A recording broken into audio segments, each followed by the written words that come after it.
सफर के दौरान होने वाले मोशन सिकनेस के बारे में, जिसमें जानेंगे ये क्या होता है, इसके लक्षण, कारण और बचाव क्या है। नमस्कार, आदाब, मैं शगुफ्ता खान और आप देख रहे हैं हिंदन्यूज़.लाइव का खास शो सेहत की बात शगुफ्ता के साथ।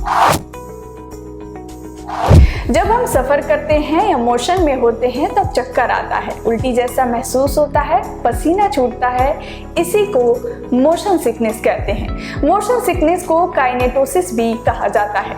मोशन सिकनेस तब होती है जब आपका मस्तिष्क आपकी आंखों, कानों और शरीर से भेजी गई जानकारी को समझ नहीं पाता है। कार, हवाई जहाज, नाव या यहाँ तक कि एक मनोरंजन पार्क की सवारी में बहुत अधिक हलचल आपको पेट में ऐंठन, चिपचिपापन या बीमार महसूस करा सकती है।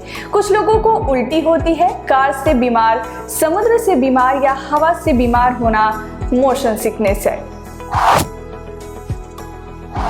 जब भी शरीर हिल रहा होता है तब ब्रेन को 3 जगहों से सिग्नल मिलता है कि सिर की पोजीशन क्या है। ये सिग्नल आते हैं आंखों से, आसपास जो दिखता है उसका सिग्नल ब्रेन तक जाता है, फिर जॉइंट से, इसके अलावा कान के अंदरूनी हिस्से में भी सिग्नल जाता है, जिससे सिर की पोजीशन का पता चलता है।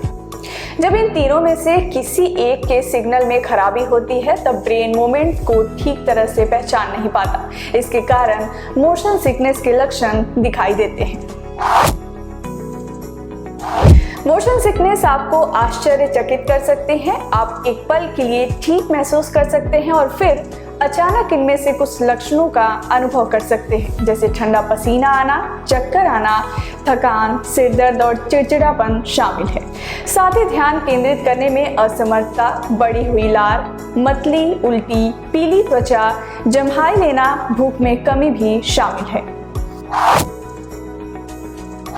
महिलाओं में मोशन सिकनेस की संभावना अधिक होती है, खासकर जब महिला गर्भवती हो, मासिक धर्म हो रही हो या हार्मोनल गर्भ निरोधक का उपयोग कर रही हो। 2 साल से कम उम्र के बच्चों में ये समस्या नहीं होती क्योंकि उनके कान का अंदरूनी हिस्सा इतना डेवलप नहीं होता है। 9 साल की उम्र में ये सबसे ज्यादा होता है। अगर किसी को एंजाइटी है तो सफर करते वक्त शरीर के हिलने पर ऐसा होता है। साथ ही माइग्रेन और पारिवारिक इतिहास की वजह से भी मोशन सिकनेस होने का जोखिम ज्यादा रहता है।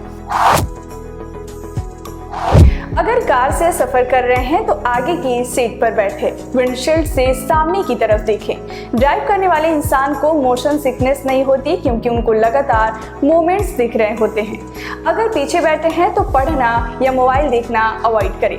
बाहर देखें। सफर करते समय लक्षणों को बढ़ाने वाले ट्रिगर्स के प्रति सचेत रहना, यात्रा के दौरान अपनी आंखें बंद कर लेना, सोना या बाहर देखना, अपनी कलाई से लगभग 6 से 7 सेंटीमीटर दूर अपनी आंतरिक बांह को हल्के से दबाना, यात्रा के दौरान अधिक खाने से बचें। साथ ही सफर करते समय मुंह में अदरक रखें या नींबू की खुशबू सूंघते रहें। यात्रा से 1 रात पहले भरपूर आराम करना और शराब से बचना बेहद जरूरी है। यदि आप मोशन सिकनेस से ग्रस्त हैं तो आपको निर्जलीकरण और चिंता से बचना चाहिए। आपको ये जानकारी कैसी लगी हमें कमेंट करके जरूर बताएं। सेहत के अगले एपिसोड में हम हाजिर होंगे एक नए टॉपिक के साथ। तब तक के लिए बने रहिए हिंदन्यूज़.लाइव के साथ। शुक्रिया।